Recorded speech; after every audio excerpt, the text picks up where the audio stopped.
Okay, okay. Natagpuan niyo na ba ang kaharian ng aking Ama? Sinusunod niyo ba ang aking salita? Tunay at tapat ba akong nasa puso mo?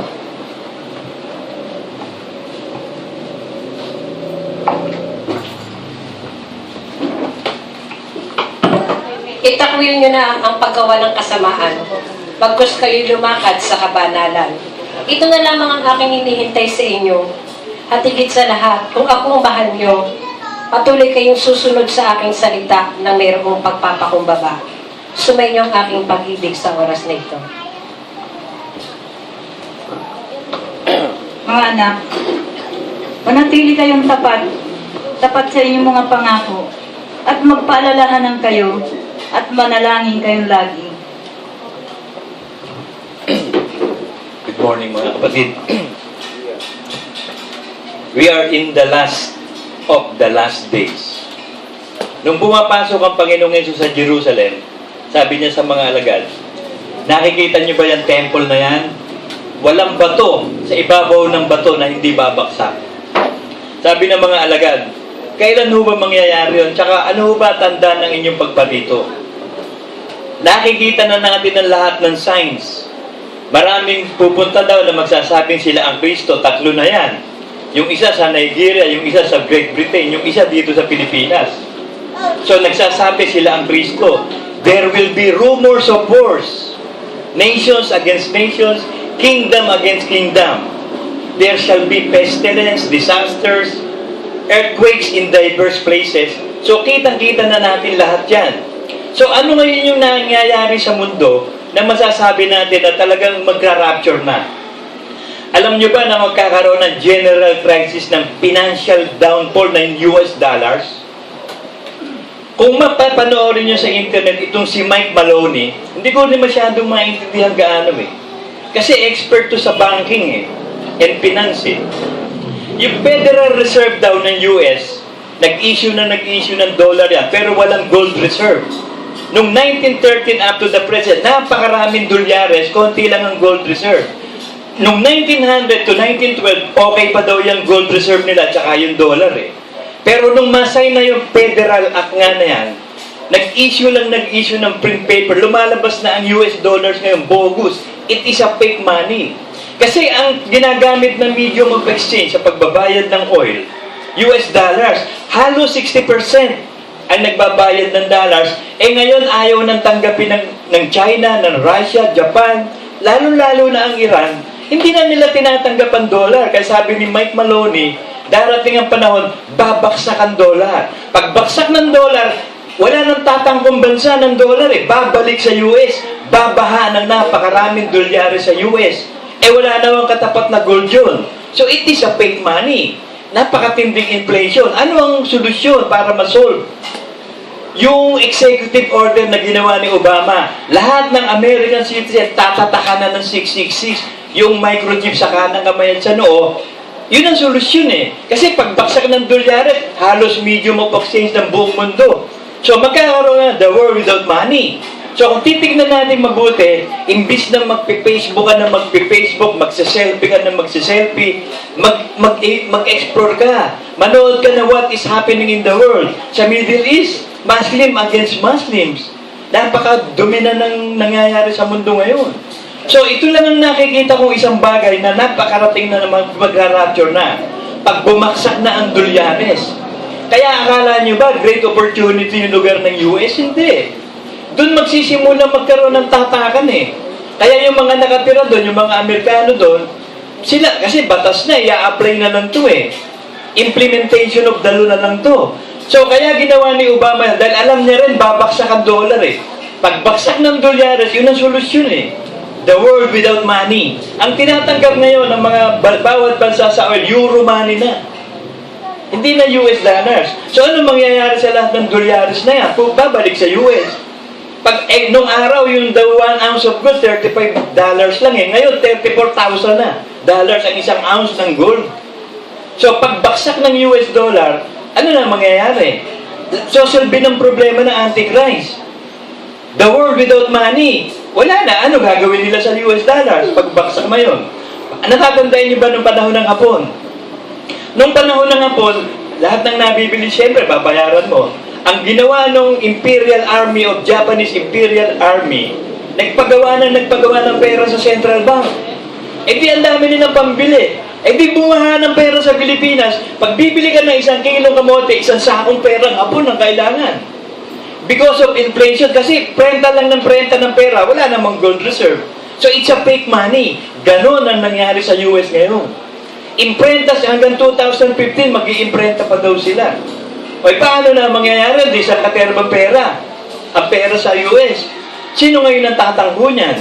So magkakaroon ng chaos sa mundo. Para hindi magkaroon ng kaguluhan ng mundo, lalabas ang Antikristo, sosolbi ng Antikristo, the world without money.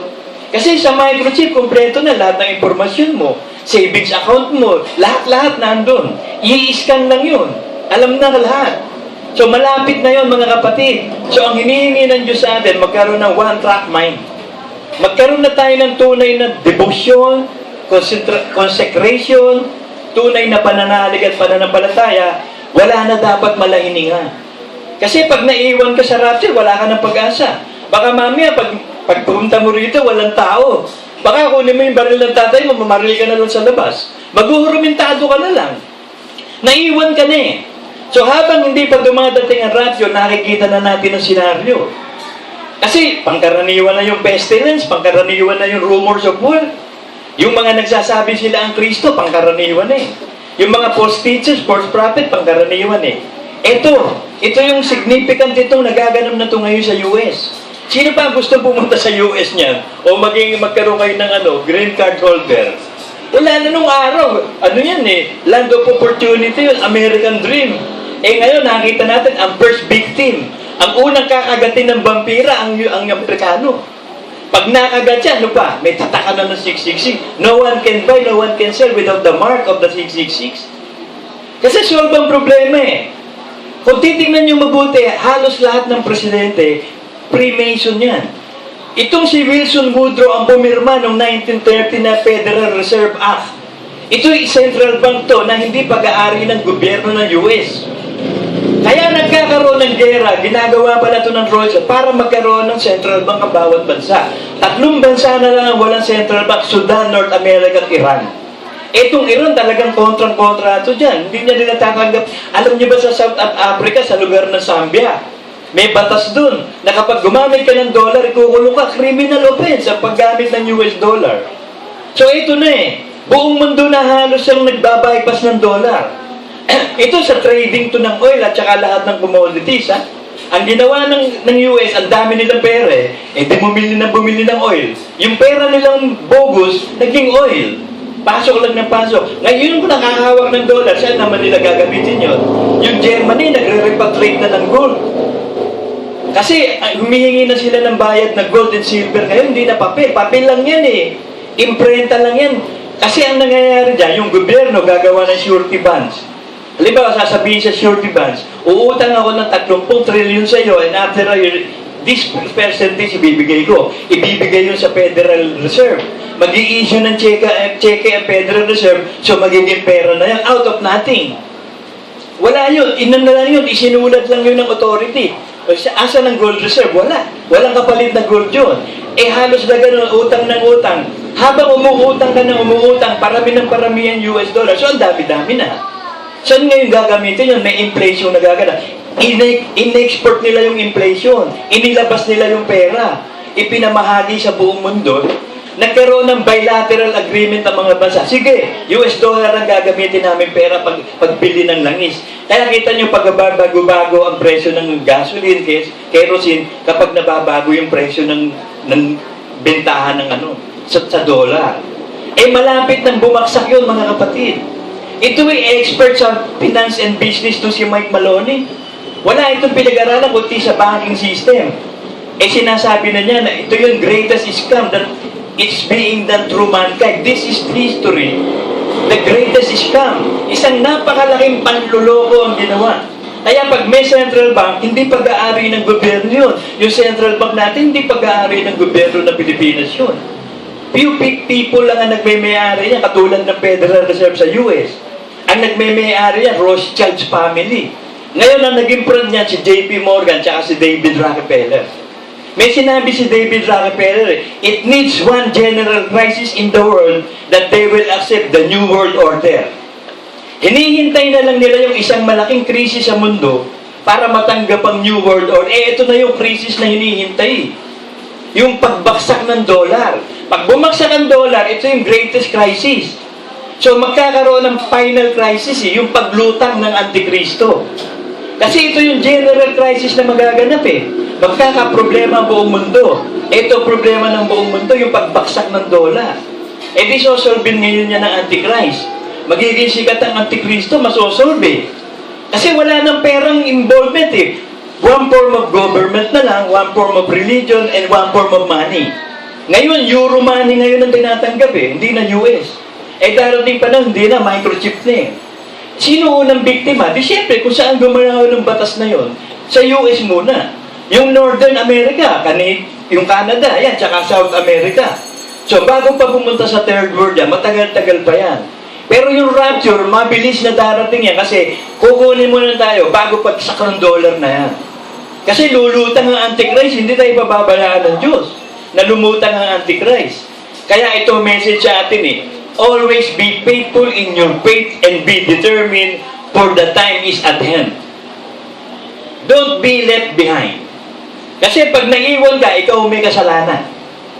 Sinasabi na ng Diyos sa atin ang lahat ng warning. Signs of the times, nandyan na nga Yung Matthew 24, nandyan ang lahat Pero yung yung talagang crucial na nakita natin, anong senaryo yung talaga makapagsasabi na talagang magra-rapture na, ito na. Yung pagbaksak ng dolyares. Kasi sabi ko nga, kaysa gamitin ko yung internet kung saan-saan, manonood na lang ako. Nasa internet ang lahat ng impormasyon. Name it, we have it. Kahit anong impormasyon, kahit yung ancient nakatanda-tanda pa, meron. Some 35,000 years ago, meron. Nasa internet lahat Ang kailangan lang, alamin natin. Magmasid, sabi sa Luke 12 Magmasid kayo. Tignan niyo mabuti ang sanlibutan. Ano na ba nagaganap sa sanlibutan? Sobrang sasama ng mga tao. Mang-hold up lang ng konting barya, papatayin agad. Yung isang may baong pang naglalakad na babae ng tubig, nakapayong, nakita mo, tumumba na lang. Gasino na yung pera yung makukuha doon. So, napakasama ng mga ang pagpatay, sandali lang. Nakita mo naman yung andal ang patuwa, kung makaforma pa, akala mo, relax na relax. Samantalang ito, nagkakabayaran na doon. Biruin mo, 300 million, sino hindi kakagat doon? Biruin mo, kung sumusweldo ka sa gobyerno, halimbawa, 30,000 naman, hindi ka ba kakagat doon sa 20 million? One time, 30 million, 50 million, masisilaw ang tao dyan.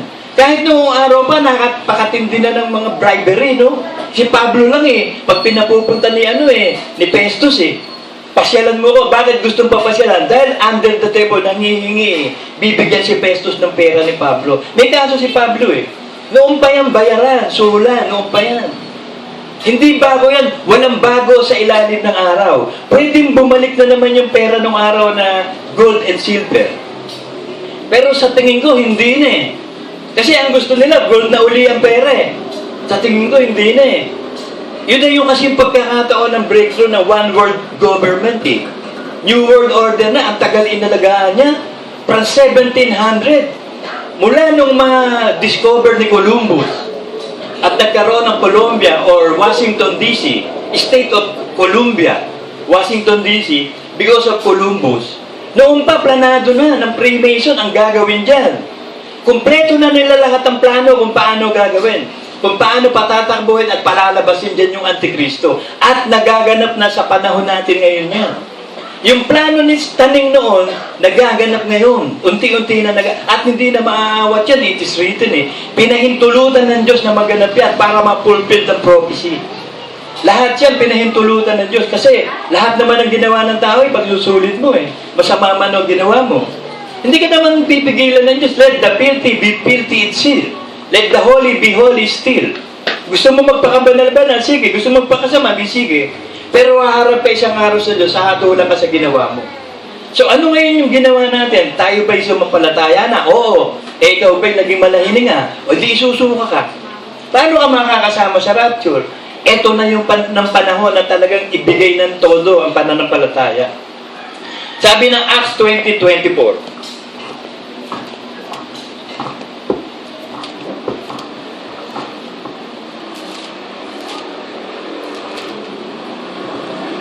alam nyo, gagawin nyo din itong Acts 20:24 pag na-realize mo na walang kakwenta-kwenta buhay natin sa lupa. Wala namang kwenta tayo eh. Wala tayong kakwenta-kwentang mga tao. So dapat kilalanin mo na rin ang sarili mong gano'n para madali mong ibigay. Kasi pag pahahalagahan mo, baka hindi mo ibigay eh. Huwag mong pahalagahan. Sabi sa Acts 20:24, dadawat hindi ko minamahal ang aking buhay, nawari sa akin ay mahalaga.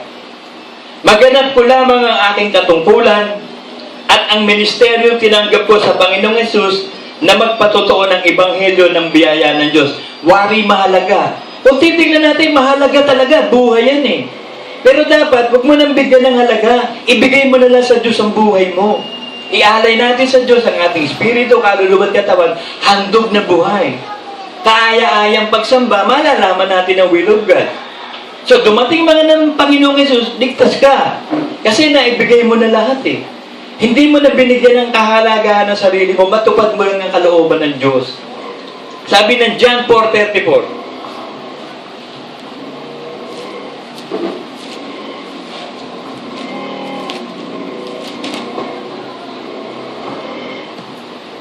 sinabi sa kanila ni Jesus, ang pagkain ko ay ang aking gawin, ang kalooban na sa akin ay nagsugod, tapusin ang kanyang gawa. Finish the course. Alam nyo, nagbigay ang Diyos sa atin ng takbuhin eh. Bawat isa sa atin, may takbuhin ibinigay ang Diyos sa atin. At ito, hindi lang basta takbuhin, mahirap ito. Yung takbuhin pinatakbo kay Kristo, di ba sabi ni Kristo, pwede ba pas tayo dyan sa takbuhin na yan? Pero hindi eh. Not my will, but your will, the Father's will, ang mga yayari. So, ganun din tayo. Dr. Ancheta? Ganun din tayo. Lahat ng binibigay sa atin ng Panginoon, bawat isa sa atin may landasin. Yan ang pagsubok na gagawin ng siya. Makakalusot ka pa dyan? Ako, may sarili kong landasin eh. Sige, ipapatotoo yung landasin to. Napakahirap ng buhay ng isang na-stroke, mga kapatid. Yung aftermath, dala-dala mo yung latay, nararamdaman mo na talaga yung hirap. Pero sabi ko, Lord, bakit ganito? Ito ba talaga buhay ko? Sabi ko nga, maging bilyonaryo ko, trilyonaryo ko, useless na. Ganun din pa rin ako eh. Sana kung naging bilyonaryo ko, hindi umuhugong ang tenga ko. Wala na sana akong hindi, meron pa rin eh. So, iisa lang ang solusyon, Word of God. Love, accept all things. Tanggapin mo lahat. Titiisin mo lahat. So, titiisin ko ito lahat. Pag humuhugong ang tenga ko, hindi ako makaintindi. Ang hirap. Hindi ka makakatulog lahat. Hindi ka makaintindi. So, ang ginagawa ko na, humingi ako ng tulong sa Diyos para ma-cope up ko, malabanan ko. So, I have to fight a good fight of faith. Araw-araw yun, minuminuto, napakahirap. Walang kakwenta-kwentang buhay. Kaya sabi ko, Lord, yung nalalabi kong buhay, ikaw na lang ang gumamit. Gamitin mo ko kahit saan gusto ko, ano yung kaluluwalati mo yun. Wala nang halaga sa akin ang buhay. Kasi kahit saan ako magpunta, ako pa rin yun eh. Parang Diyos, gumawa ka ng masama, Diyos pa rin siya. Eh ikaw, hindi natin talaga kailangan din ng yumaman. Hindi, ikaw pa rin yan eh. Alamin mo sa sarili mo, ikaw ba totoong Kristiyano na? Ikaw ba talaga pupunta na sa langit? Committed ka ba talaga? Kasi may mga landasin titiisin eh. Si Pablo, the greatest apostle si Pablo. Pero kita nyo, meron thorn of the flesh din. Hindi gumagaling ang sakit ni Pablo eh. Sabi ko, Lord, ba't ganon? Ba't hindi gumagaling ang sakit ko? Hindi naman ako si Pablo. Iba ang naging revelation sa akin ng Diyos eh. Yun yung pagsubok na dadaanan mo eh. Kung magtatagumpay ka pa doon, titiisin mo yun. Ang solusyon doon, tiisin mo yun. Lahat ng nangyayari sa buhay mo, titiisin mo. Tapos makikipaglabang ka, ang gagamitin mo, Word of God. Magtitiis ka, makikipagbaka ka na mabuting pagkipagbaka ng pananampalataya. Ang solusyon, Word of God. Hindi ka aalis doon hanggang sa dumating si Kristo. So, yun ang pagsubok ng buhay natin. Bawat isa sa atin meron, tsaka sakit. Yung paa ko may bakal. Ang hirap kumilos. Meron akong tinnitus, ringing of the air na hindi gumagaling. Nire-research ko sa internet. Wala palang solusyon doon sa sakit ko. Hindi pala gumagaling ang tinnitus eh. Hindi nila malaman kung saan nanggagaling yun, paano gagamutin. Sabi ko, paano? Ang aking pala sakit useless. Walang solusyon. Pero may araw, pag gusto ng Diyos ng patigilin yun, tumitigil eh. Sabi ko, Lord, ba't pag gusto mo tumigil, tumitigil? Pero pag isa lang ang dalang dumadating sa akin, kinala makapasa sa pananampalataya. You have to have faith. Lalaban ka ng pananampalataya, i-apply mo yung Word of God. Pag in-apply ko yung Word of God, ayun, nagtatagumpay ako. So, ganun din kayo eh. Bawat isa sa inyo, maaaring sakit, problema sa asawa, sa anak, hanap buhay, everything. Ano man yung krus na pinabibitbit sa'yo, pinadadaan sa'yo, kailangan mo tiisin yan. Kailangan magtagumpay ka dyan at pananampalataya ang kailangan. Word of God ang solusyon dyan. Walang ibang paraan. Ang pagkain natin, tapusin ang kalooban ng Diyos binigay sa atin. Kainin, tapusin, ibig sabihin kainin, ipamuhay mo. Kainin, yan ang maging buhay mo. Kasi pag kumakain ka, nabubuhay ka eh. Di ba? So, mabubuhay ka sa Word of God. Mabubuhay ka dyan sa paraang ibinigay ng Diyos sa'yo. Hindi mo pwedeng questionin ng Diyos, Lord, bakit ganun? Hindi pwede. Magtatanong ka lang, papaano? Papaano gagawin mo? Kasi si Pablo, hiningi, sabi niya, Panginoon, pwede ba alisin mo itong thorn of the flesh ko? Saan sagot ng Diyos sa kanya, sapat ang grasya. Sabagay, kita mo nga, na-stroke ako. Nakakapaglakad pa ako. Nakakapag-isip pa naman ako ng matino. Okay pa rin naman ako. So, okay pa rin eh. Ang sufficient pa rin ng grace. Sabi ko nga kay baby, tinan mo, may diabetes ka, ang tindi ng diabetes mo. Pero kita mo yung iba, liit-liit lang na hirap na hirap, samantala ikaw, para walang diabetes. Yun yung grasya eh. Yun yung ibinibigay ng Diyos sa atin sa mga mananampalataya na yung hindi natin kaya, siya gagawa eh. Basta manatili ka lang sumasampalataya, manatili ka lang matatag at matapang. Sabi sa Joshua 1:9.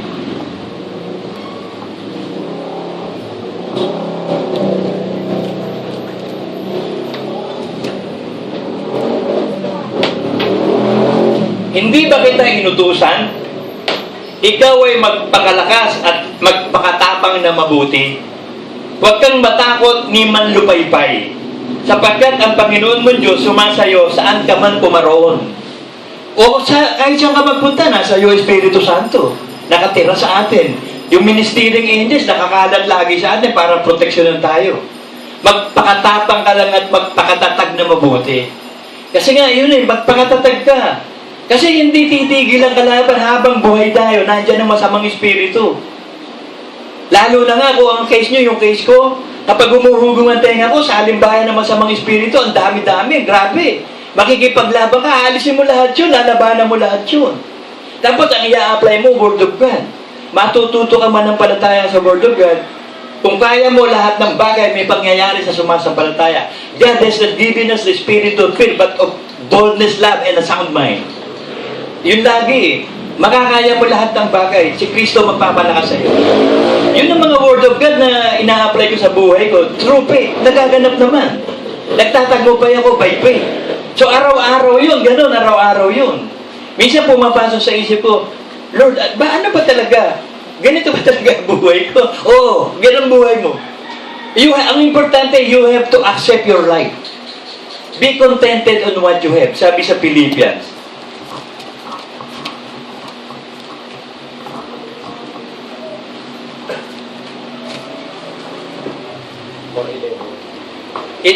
Philippians 4:11. Hindi sinasabi ko ang tungkol sa kailangan, sapagkat aking natutuhan ng masiyahan sa anumang kalagayang aking kinaroroonan. Matutunan mong masiyahan sa anumang bagay na iyong kinaroroonan. Natututo ka na bang maging kontento? Natatanggap mo ba yung buhay mo? O hindi? O magnanakaw ka pa rin hanggang ngayon? Pag dumating yung pera mo, hindi mo luluwalhatiin ng Diyos sarili mo. Paano kung mamatay ka mamaya? Magnanakaw ka eh. Hindi mo binabago buhay mo, ayaw magsisi. Papala ka ng Diyos, ayaw mo siyang luwalhatiin. Samantala may utos na luwalhatiin mo siya ng pera mo. Sabi sa Proverbs 3:9. Kada ka mabubuhay, hindi mo ba magagawa ito? Kailan ka magsisisi? Kailan ka magbabago? Paghuli na ang lahat. Tsaka bibigyan ng katapatakot na US dollar, play money na lang yun. Bogus na lang. Hindi na magagastos. Parangalan mo ang Panginoon ng iyong tinatangkilik. May tinatangkilik ka ba? May sweldo ka ba? May nagbigay ba sa iyo ng pera? May nagbigay ba sa iyo ng pamana? Nagnegosyo ka ba? Kumita ba? O di, parangalan mo ng tinatangkilik mo. Bakit ayaw mo? Kasi hindi ka sumusunod sa Diyos. Hindi ka nananampalataya. Maliligtas ka ba? Hindi. Hindi ka nga kalulugdan ng Diyos eh. Sabi sa Hebrews 11:6 eh.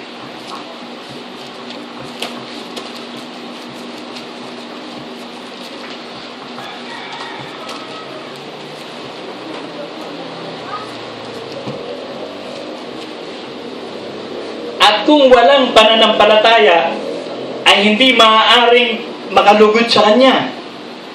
Sapagkat ang lumalapit sa Diyos ay dapat sumasampalatayang may Diyos at siya ang tagapagbigay ganti sa mga Kanya'y nagsisihanap. So gagantihan ng Diyos kung ano yung ginawa mo. Sino ngayon ang sisisihin mo? Ang Diyos? Hindi, sinabi na nga ng Diyos lahat. Nag-warning na nga eh. Tinuruan ka na nga, sinangkapan ka na. Ba't di ka pa rin sumunod? Sinasadya mo kasalanan eh. So wala nang hain para sa iyo. Sapagkat kung ating sinasadya ang pagkakasala, pagkatapos na ating matanggap ang pagkakilala sa katotohanan, wala nang hain natitira pa tungkol sa mga kasalanan. So wala nang hain pa para sa iyo. Binigyan ka na ng chance eh. Binigyan ka ng spirit of revelation. Binigyan ka ng kaunawaan, ng pagkarunungan, kapangyarihan ng Espiritu Santo para maalaman mo. Binigyan ka pa rin ng pagnanasa at paggawa para magawa mo. Eh ba't hindi mo pa rin ginawa? Kasi nga, matigas ang puso mo. Hindi ka patunay na nagsisisi. O kung hindi ka patunay na nagsisisi, ano mangyayari sa iyo? Sabi rin naman sa Hebrews 10:38 na hindi ko kalulugdan na tumatalikod. 38, ngunit ang ating lingkod na matuwid, mabubuhay sa pananampalataya. At kung siya'y umurong, hindi kalulugdan ang ating kaluluwa. So, hindi ka pwedeng umurong, hindi kalulugdan. O anong pwede mong gawin? Eh, bakit nagkristyano ka pa? Hindi ka naman pala susunod. Kapag tinanggap mo ang Panginoong Hesus, to die is gain na yun, to live is with Christ. Susundin mo ang lahat ng kalooban ng Diyos. Gagawin kang alagad. Alagad ka na ba? Member ka na ba talaga ng iglesia na kukunin? Ito yung mga katanungan dapat mo sagutin eh. Ano to? Very practical tsaka common sense eh. Ano ba layunin mo? Ba't ka nagkristyano? Eh syempre para maligtas. Kaya sa 1 Peter 1:9 nga eh. Yun ang solusyon eh. Walang ibang dahilan na inyong tinanggap ang layunin ng inyong pananampalataya ang pagkaligtas ng inyong kaluluwa. So ang layunin lang, ba't ka sumasampalataya? Para maligtas ang kaluluwa mo. Sana kung kaya mo iligtas ang kaluluwa mo, huwag ka na sumampalataya. Eh kaso hindi mo kayang iligtas, kailangan may tagapagligtas. At si Kristo ang tagapagligtas ng katawan na siyang iglesia. Ang Diyos ang tagapagligtas sa lahat ng tao. Pero si Kristo ang tagapagligtas, lalo-lalo na sa sumasampalataya. Sabi sa 1 Timothy 4 yata yun. Tignan natin, 1 Timothy 4:10 yata yun. Malaki ang chance ng pagligtas sa mga sumasampalataya. Tama, 1 Timothy 4:10. Sapagkat dahil dito eh, teka muna, sandali ka, pala ako init na init eh. Yung electric fan wala eh.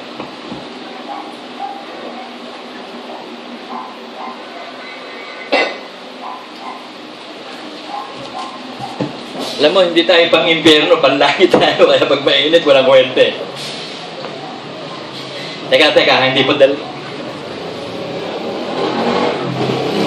Ako tamaan eh.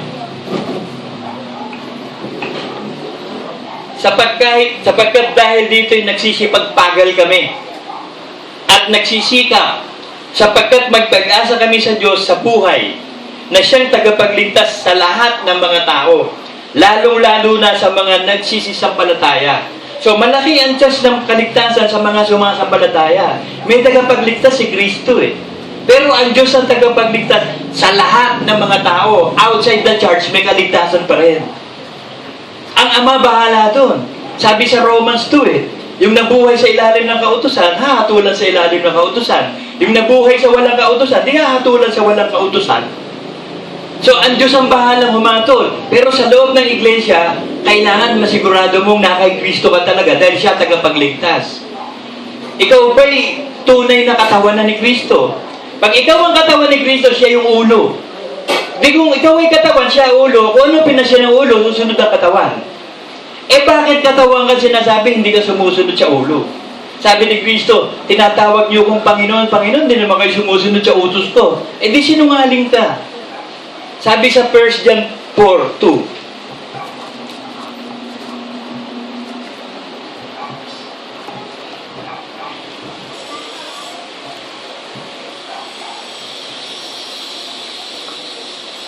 John 2:4.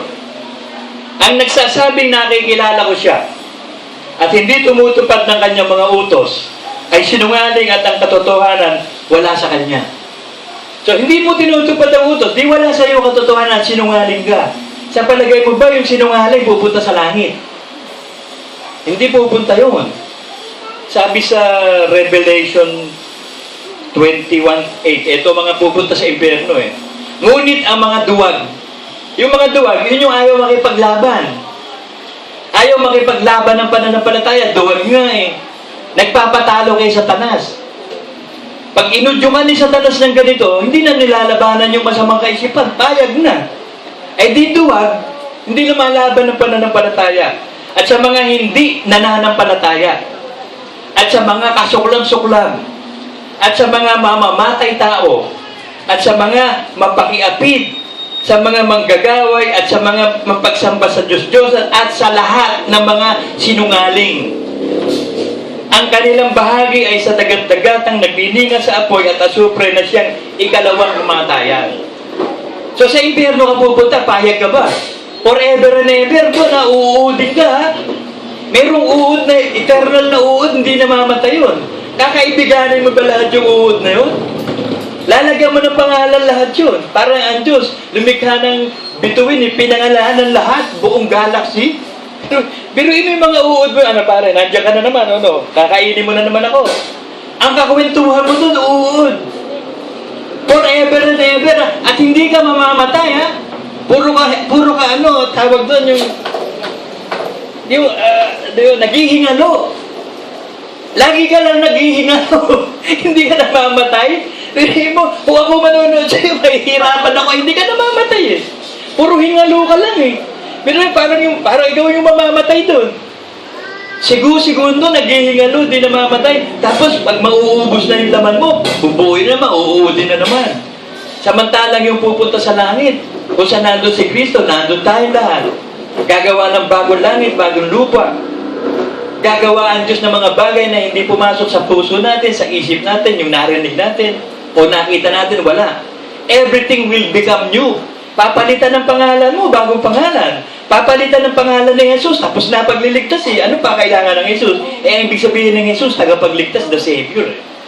Yeshua, God is salvation. Ang Diyos ang kaligtasan. Jesus is the salvation. Ay, tapos na salvation. Yung Ama, hindi forever and lasting ang pangalan ng Ama, sabi sa Isaiah 63. Ang pangalan mo ay Ama, forever and ever, Ama, hindi papalitan ng Ama. Ang papalitan yung Jesus, tapos na eh. Kaya nga, wala na rin tongues doon, wala nang karunungan. Lahat na sasabihin natin doon, tongues na eh. Wala nang kaalaman doon, tapos na. Ano pa aalamin mo? Tapos na. Baka lumampas ka pa sa malangit pag nagtanong ka pa doon. Sabi ng Diyos, dadating ang panahon, di na kayo magtatanong, alam nyo na lahat, magiging Diyos na tayo eh. So, sino sa atin yung nagmimithi ng gano'n? Sino yung nagnanasa na talaga makapunta sa langit? Kung meron kang pagnanasang ganyan, tiyak na hindi ka magiging double-minded. Kasi wala kang tatanggapin sa Diyos pag double-minded. Sabi sa James 1:8,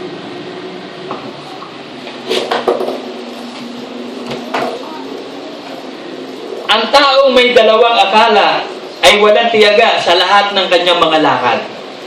Hindi ka magsiseryoso. Double mind ka eh. Ay, yung nagsiseryoso, yung sigurado sa ginagawa nyo. Kung tatanungin ko kayo, what is the meaning of success? Ano ba ang meaning sa inyo ng success? Ako sa akin, ang meaning ko ng success, yung alam mo yung kung anong gusto mo. Tapos nagkaroon ka ng pagkakataong malaman ang gusto mo, binigyan ka ng pagkakataong gawin yung gusto mo. at patuloy mo pang ginagawa, yun ang success. Hindi ka nabigo. Bakit? Ginagawa mo yung gusto mo. Yung gustong-gusto mo, gagagawa mo eh. Ano ba gustong-gusto natin? Maligtas. Binigyan tayo ng karunungan ng Diyos kung paano maligtas. At ginagawa natin ngayon, yun ang success. Yun ang pinagpala. Yung mga hindi nagkaroon ng success, frustrated na bigo, hindi nila alam kung ano gusto nila. Paano nila magagawa yun? Hindi nga nila alam ang gusto. Minsan ka lang nabuhay, hindi mo pa alam kung ano gusto mo sa iyong sarili. Kaya nga, tatanungin ko kayo, ano ba gusto mo sa iyong sarili? Maligtas. Binigyan ka ba ng chance ng Diyos, maintindihan ang kaligtasan? Oo. Binigyan ka ba ng chance ng Diyos na gawin yun? Oo. Nakapagpapatuloy ka ba? Oo. Di successful ang buhay mo. Hindi ka nabigo. Kasi yung nabigo, hindi niya alam ang gusto niya, hindi niya alam ang ginagawa niya. Tanga. Wala siyang goal, wala siyang pupuntahan, hindi niya alam kung saan siya pupunta. At tawag doon, tanga. Pero hindi mo alam kung saan ka pupunta. Samantalang tayo, alam natin, pupunta tayo sa Ama. Dumadaan tayo kay Kristo. Binigyan tayo ng pagkakataong makaunawa, makaintindi ng paraan ng kaligtasan. Binigyan din tayo ng pagnanasang magawa yun. Sabi sa Philippians.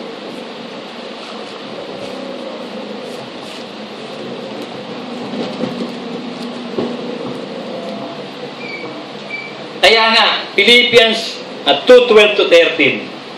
Kaya nga mga minamahal ko kung paano ang inyong laging pagsunod na hindi lamang sa harapan ko, kundi bagkus pa ngayong ako'y wala, ay lubusin ninyo ang gawain ng inyong sariling pagkaligtas na may takot at panginginig. Sapagkat Diyos ang gumagawa sa inyo, maging sa pagnanasa at sa paggawa, ayon sa kanyang mabuting kalooban. So, bakit ka nagnanasa ng ganyan? Bakit mo nagagawa ang ganyan? Hindi ikaw yan, bagamat nagagawa mo, yan ay biyayang binigay ng Diyos. Pagnanasang galing sa Espiritu Santo. Sabi sa 1 Corinthians 15:10. Alam niyo, nasabi ito ni Pablo. Itong salitang sinabi ni Pablo, matindi ito eh. Nilalahat na niya eh. Si John the Beloved, si Peter, lahat ng apostol, lahat ng propeta. Sinabihan ni Pablo, ito sabi niya. Kung hindi mo ito nagawa, hindi mo ito masasabi. 1 Corinthians 15:10. Dadapwat sa pamamagitan ng biyaya ng Diyos, ako ay ako nga. At ang kanyang biyaya na ibinigay sa akin ay hindi nawawala ng kabuluhan. Bagkus ako'y malabis na nagpagal sa kanilang lahat. Pero mo sabihin mo yun? Ako'y malabis na nagpagal sa kanilang lahat. Kung titignan mo si John the Beloved, pinakamalapit kay Kristo. Pero nilalahat ni Pablo. Sino yung nakapagtayo ng 21 churches sa Asia Minor tapos tumaligod lahat? Si Pablo. Sino yung nag-missionary na napakatinding pabalik-balik, nakatatlong beses? Si Pablo. Si Pablo ibinigay sa Hentil. Israel, kakarampot lang yun. Hentil, lahat na ng tao yun. Binigyan si Pablo ng ganun tungkulin at ginanap na yung tungkulin na yun. Sabi niya nga hindi, waring mahalagang buhay ko, binaliwala ko na matapos ko lang ang tungkulin. Hindi nawawala ng bagkus ako'y malabis na nagpagal sa kanilang lahat. Bagamat hindi ako, kundi ang biyaya ng Diyos na suma sa akin. So kung nakakaranas man kayo ng pagnanasa o sipag ng pagsunod sa Diyos, talagang gustong-gusto mong sumunod, hindi ikaw yun. Biyaya yun, Espiritu Santong nasa iyo yun. Kasi kung tayo lang, hindi natin gagawin yun. Ang gusto natin, magmantyong, uminom ng alak, manigarilyo, magbisyo, mambabae, manlalaki, magmoling, mag-selfie-selfie. Yan ang ginagawa ng mga karnal na tao. Pero yung nasa Diyos, masipag ka talagang sumunod sa kalooban ng Diyos. Lahat ng Word of God, ginaganap mo. At saka mapanalangin ka. Pinagpipray mo lahat ng kapatiran. Masigasig ka sa spiritual na bagay. So, hindi ka double-minded. Yan ang kadelikaduhan sa double-minded James 4:8. Tingnan mo, baka nandito ka pa sa James 4:8. May pag-asa pa. Bago mabaliwala ang dollar. Nung araw, gusto ko mapunta sa US kasi land of opportunity yun Ngayon, miski bayaran mo po, di ako pupunta sa US. Pero naman, pagpunta mo doon, tatataka ka ng 666 doon. Para saan lahat yun?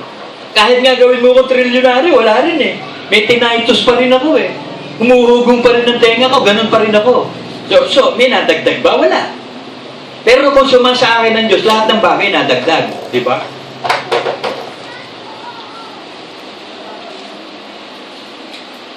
James 4:8. Magsilapit kayo sa Diyos at siya'y maglalapit sa inyo. Maglinis kayo ng inyong mga kamay, kayong mga makasalanan. At dalisayin ninyo ang inyong puso, kayong may dalawang akala. So, double-minded ka pa ba? O alam mo na kung ano gagawin mo? Alam mo na kung ano gusto mo at successful ang buhay mo. Dahil sa Matthew 25 yun eh. 44 yata. Yung mga pinagpala ng Ama, yung nasa kanan, lumapit kayo sa akin, yung binigyan ng buhay na walang hanggan. Yun ang successful. Yun ang pinagpala. Pero doon sa kaliwa, yung tatapos sa impyerno, yun ang mga bigo. Matthew 25:34.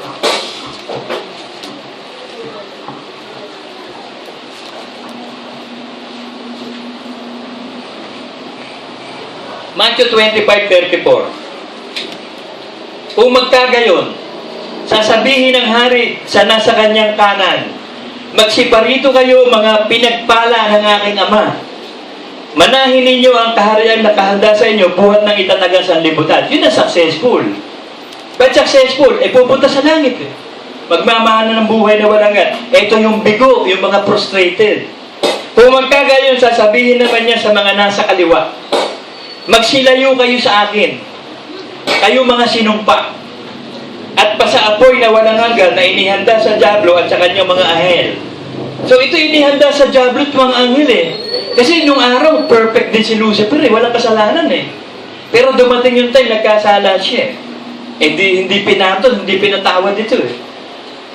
So nagrebelde ngayon itong si Lucifer. Nagdamay, kumuha ng 1/3, nakakuha. So, malapit na rin siyang matapos ngayon. Kasi paglutang ng Antikristo na yan, after 7 years lang, tapos na yan eh.